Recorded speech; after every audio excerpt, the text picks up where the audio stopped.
लो जी दोस्तों, अज बाबा जी वारिस शाह सरकार की दरगाह ते साडे कोल वेखो कैसे छोटे छोटे बच्चे दोवें सक्के भरा ने ते बाबा जी वारिस शाह दे निक्के निक्के मलंग ने दरवेश मासूम बच्चे ते इन्हां बच्चियां कोलों अज असीं कलाम सुनने बाबा जी वारिस शाह दा। पहले एक भरा कोलों सुनने फिर असीं दूजे को सुनांगे ते मेरा ख्याल है पहलों असीं वड्डे भरा कोलों सुनीए। चल पुत्र तू सुना।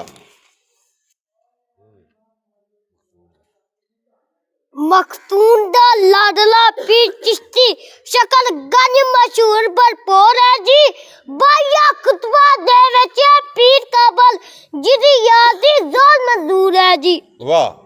खानदान विच चिश्त दे काबलियत शहर फकर दा पटन मशहूर है जी। शकल गंज ने आम मकाम कीता दुख दर्द पंजाब दा दूर है जी। सोटा सबर दा मारिया नफ्स मूरी पब्बर पन कीता चकना चूर है जी। नाल शौक खुदा दे शमा जागी दीन दुनिया अंदर नूरो नूर है जी।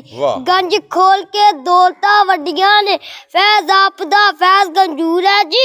नाल एक नगा दे खादमा नू होया तुतन काजूर है जी। वाह। जोद अंबिया नाम तराया सू आप साबरी विच सपूरा जी।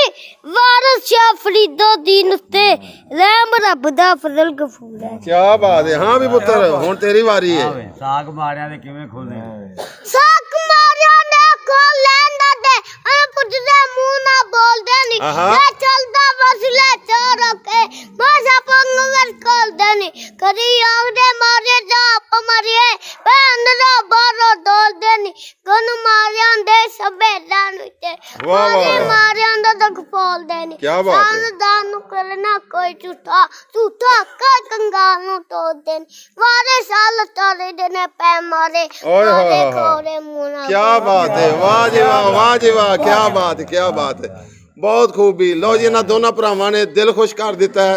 एक ने पीर वारिस शाह सरकार दे मुर्शद दी शान सुनाई ते दूजे ने अज दी हकीकत यूनीवर्सल ट्रुथ यानी हर थां ते माड़े नूं माड़ पैंदी है तगड़े नूं कोई नहीं पुछदा ते जो बाबा जी वारिस शाह सरकार लिखिया इस बच्चे ने सानूं जुबानी सुनाया ते क्या बात है जी। ये बच्चों नूं अल्लाह ताला सलामत रखे। असीं होर भी तुहानूं इन्हां बच्चों दीयां खूबसूरत वीडियो बना के असीं तुहानूं सुणांदे रहांगे।